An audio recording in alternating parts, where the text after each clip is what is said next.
अस्सलामुअलैकुम मलगर उम्मीद सातम چې ټول ملګري بخیر د ژوند په خو ساعتونو کې وي. زه یم ستاسو ورور ستاسو ملګری میا اکرم علي د خپل یوټیوب چینل اکرم علي 107 نه. کم ملګري چې زمونږ چینل ته په اول ځل راغلي دي مهرباني وکړئ هغه زمونږ چینل سبسکرایب کړئ او دا ویډیو لایک کړئ او تاسو ته به د دې چینل نه نورې هم ښه ویډیوګانې میلاوي.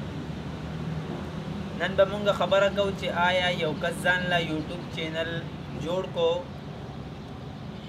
وس د هغه کم واچ ټایم چې دی آیا دی په خپله ویډیو ګوري دا به حسابېږي که یا به یې په نورو خلکو باندې ګوري دا به حسابېږي که یا به ځان سره دوه درې موبایل نور ساتي په هغې نه به دا واچ ټایم او سبسکرایبر پوره کوي. نو امید ساتو چې تاسو به تېره شوو ویډیوګانو نه هم خوندونه اغستي زده کړه به مو ترې کړي.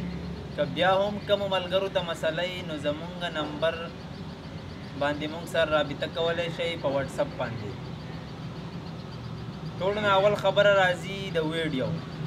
ستاسو چې ویډیو څومره ښه هغه به هغومره خلک زیاته په شوق ګوري.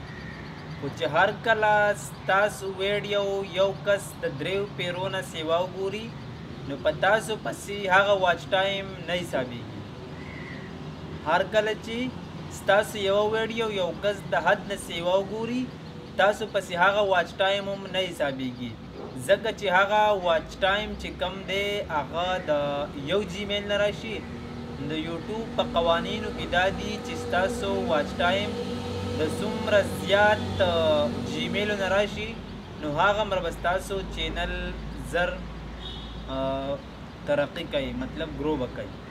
نو تاسو له پکار دي چې خپل ویډیو چې کومه ده هغه چې هر کله اپلوډ شي خپل په هغه موبایل کې به نه ګورئ په کم کې چې ستاسو چینل ویریفای شوی دی مطلب آن شوی دی ځکه چې تاسو ته هلته ښایي چې ستاسو دا چینل آلریډي په پلانکي موبایل کې ساین ان دی مطلب آن دی دا سټارټ دی. که چېرې تاسو د دې نه لس پیرې ویډیوګانې وګورئ یا شل وګورئ بېشکه تاسو ته به د دې نه واچ ټایم میلاویږي خپل د جیمیل نه. خو په یوه هفته یا په دوه هفتې پس تاسو خپل دغه واچ ټایم بیا چیک کئ په انالیټکس کې تاسو ته به دغه واچ ټایم اټومیټیکلی کټ شوی.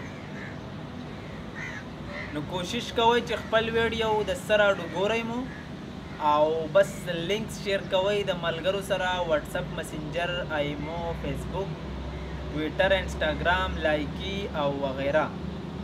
نو هغه ملګري چې ستاسو ویډیوګانې ګوري ستاسو به په خپله واچ ټایم سیوا کیږي. بل که چېرې تاسو ټولو نه اسانه طریقه کول غواړئ تاسو مهرباني وکئ چې خپل په چینل کې پلی لیسټ جوړې کړئ.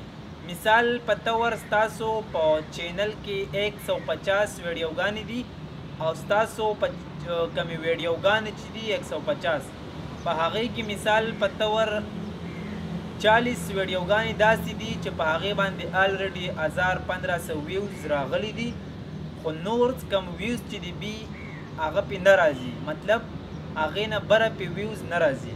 نو تاسو کوشش وکئ کمې دقه ویډیوګانې چې دي تاسو له دې خپل تمنیل او کم ټایټل چې دی تمنیل به آلریډي تاسو بدل کړئ.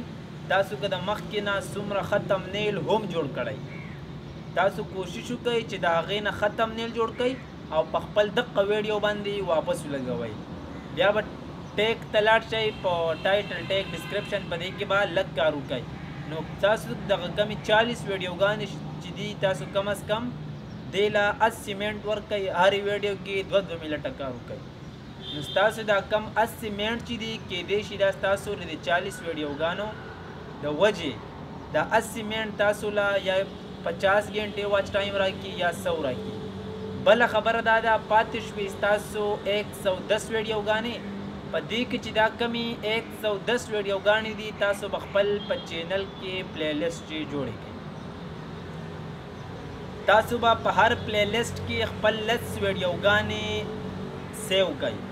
نو هر کله چې ستاسو چینل ته څوک رادننه کیږي هغه به نه هوم ته ځي نه به کمیونټي ته ځي نه به اباوټ ته ځي ډایرکټ به راځي ستاسو پلیلیسټ ته. نو که مثال په تور ستاسو په هغه 110 ویډیوګانو کې هغه په پلیلیسټ کې یو لس ویډیوګانې هم نیمې وګوري خو چینل سبسکرایب نه کړي، نو تاسو له اصل کې چې کم دی یوټیوب پیسې په ویوز ورکوي. نو ستاسو چې څومره کوشش کوئ په ویوز کوئ، نو ستاسو به د دې نه ویوز او واچ ټایم په خپله راځي. خپل د